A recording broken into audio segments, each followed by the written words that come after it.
शरीर को क्रूसित कर दिया गया है।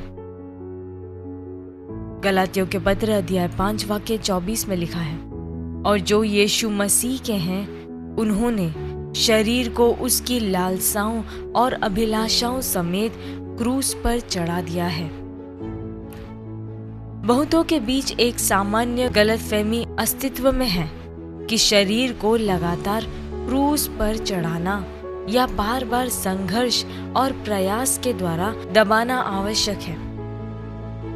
परंतु पवित्र शास्त्र एक भिन्न वास्तविकता प्रस्तुत करता है। मसीही पहले ही शरीर को क्रूसित कर चुके हैं। कंप्लीट जूइश बाइबल हमारे आरंभिक पद को सुंदर अनुवाद करती है।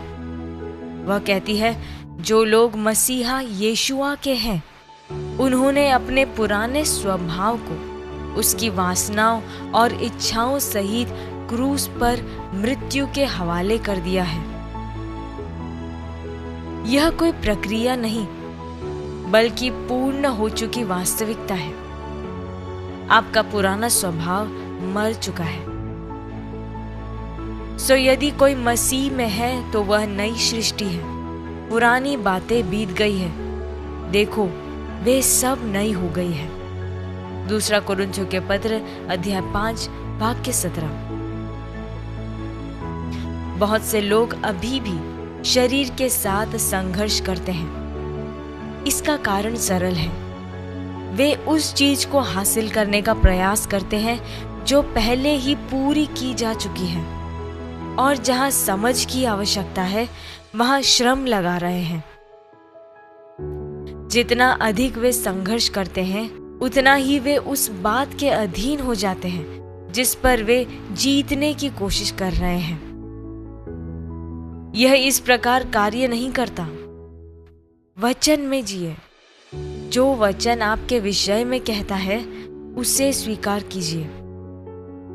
यहाँ तक कि गलातियों के पत्र अध्याय 5 वाक्य 19 से 21 में बताए गए शरीर के कार्य का जिम्मेदार भी दुष्टात्माओं को नहीं बल्कि स्वयं शरीर को ठहराया गया है, यह दर्शाते हुए कि समस्या बाहरी नहीं बल्कि आंतरिक है। समझिए कि ये मसीही को किसी नुकसान की स्थिति में नहीं रखता, क्योंकि समाधान दमन में नहीं बल्कि प्रतिस्थापन में पाया जाता है।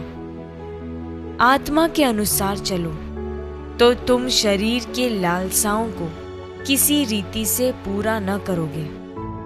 गलातियों के पत्र अध्याय 5 वाक्य 16। जो शरीर के कार्यों को समाप्त करने पर नहीं बल्कि आत्मा में और आत्मा के अनुसार जीने पर है, परमेश्वर के वचन के प्रकाशन और वास्तविकता में चलने पर है। जब आप आत्मा में चलते हैं तब आत्मा का जीवन आप में और आपके द्वारा प्रकट होता है और शरीर का प्रभाव विस्थापित हो जाता है। यह समझने की सहायता करता है कि बाइबल क्यों कहती है पाप तुम पर प्रभुता न करेगा। रोमियों के पत्र अध्याय 16 वाक्य 14। हम प्रार्थना करें। प्यारे पिता, मसीह के प्रतिस्थापनकारी कार्य के लिए आपका धन्यवाद, जिसने मुझे मृत्यु से जीवन में, पाप से सत्यनिष्ठा में और अंधकार से प्रकाश में स्थानांतरित किया है। मैं आत्मा में चलता हूं और मेरे नए स्वभाव की वास्तविकता में जीता हूं। मैं आज और हमेशा